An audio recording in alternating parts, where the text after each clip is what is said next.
लेकिन मैं जैसा कह रहा था कि जो ऐतिहासिक व्यक्तित्व होते हैं वो प्रतीक भी बन जाते हैं और ये हमें हमें अभी तय करना होता है कि हमारे लिए उनका अर्थ क्या है। जैसे गांधी या भगत सिंह या दूसरे चरित्र या फिर सावरकर। तो सावरकर और गांधी में बहुत बड़ा फर्क क्या है और वह द्वंद्व अभी तक भारत में चल रहा है, उस द्वंद्व को समझने की आवश्यकता है। आखिर गांधी की बहस क्या थी सावरकर से? एक बहस तो थी साधन और साध्य की एकता को लेकर, दूसरी बहस हिंसा को लेकर थी, राजनीतिक हिंसा को लेकर। लेकिन उससे भी बड़ी बहस जो थी वो ईमानदारी को लेकर थी। जैसे मदन लाल धिंगड़ा का मामला ले लें या उन बाकी 2 हत्याओं का मामला ले लें जो सावरकर ने करवाई, है ना? या नौजवानों को उन्होंने उकसाया, तैयार किया और हत्याएं करवाई। लेकिन हर हत्या की कीमत उन नौजवानों को देनी पड़ी। उस हत्या का षड्यंत्र सावरकर ने किया, उसमें वे शामिल थे और यह नाथूराम गोडसे के साथ उनके रिश्ते से बहुत साफ जाहिर हो गया है कि उन्होंने नाथूराम गोडसे से किसी रिश्ते से बार-बार इनकार किया, जबकि ये बहुत साफ जाहिर था कि नाथूराम गोडसे उनका पट्ट शिष्य था।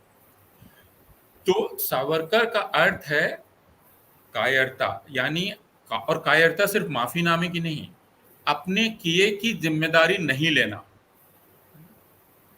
दूसरे को पिस्तौल की तरह इस्तेमाल करना।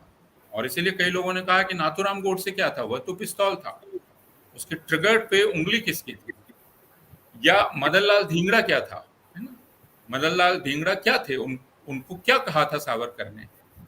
तो यह कि तुम अपने किए की जिम्मेदारी नहीं लोगे, तो यह एक खास तरह की कायरता है और यह कायरता आपको राष्ट्रीय स्वयंसेवक संघ के हर कृत्य में दिखलाई पड़ती है।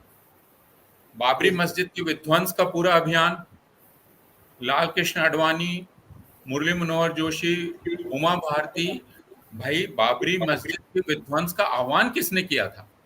ऐसा तो नहीं हुआ ना कि वहां लोग आए और जोश में आकर उन्होंने गिरा दिया। लेकिन लाल कृष्ण आडवाणी की कायरता स्पष्ट है कि उन्होंने अपना रिश्ता ही होने से इनकार कर दिया, संघ ने इनकार कर दिया।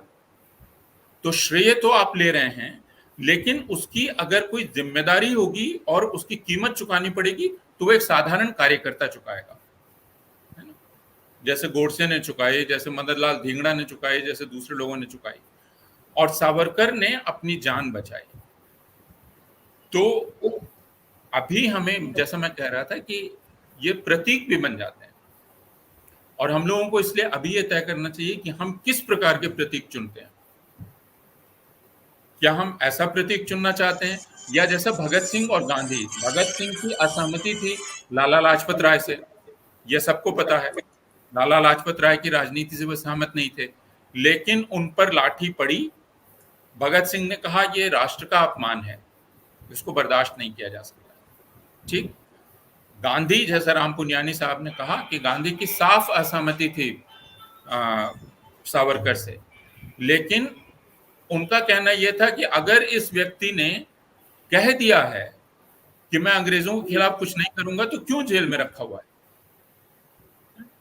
और दूसरा कि वे हमेशा लोगों में ये संभावना भी देखते थे कि हो सकता है कि तुम निकलकर सुधरो, और क्योंकि आंदोलन का उनको आधार बढ़ाना था और इसलिए वे आगे बढ़कर सावरकर से भी मिलने जाते हैं, किसी से भी मिलने जाते हैं। तो इससे गांधी का बड़प्पन दिखलाई पड़ता है, भगत सिंह का बड़प्पन दिखलाई पड़ता है।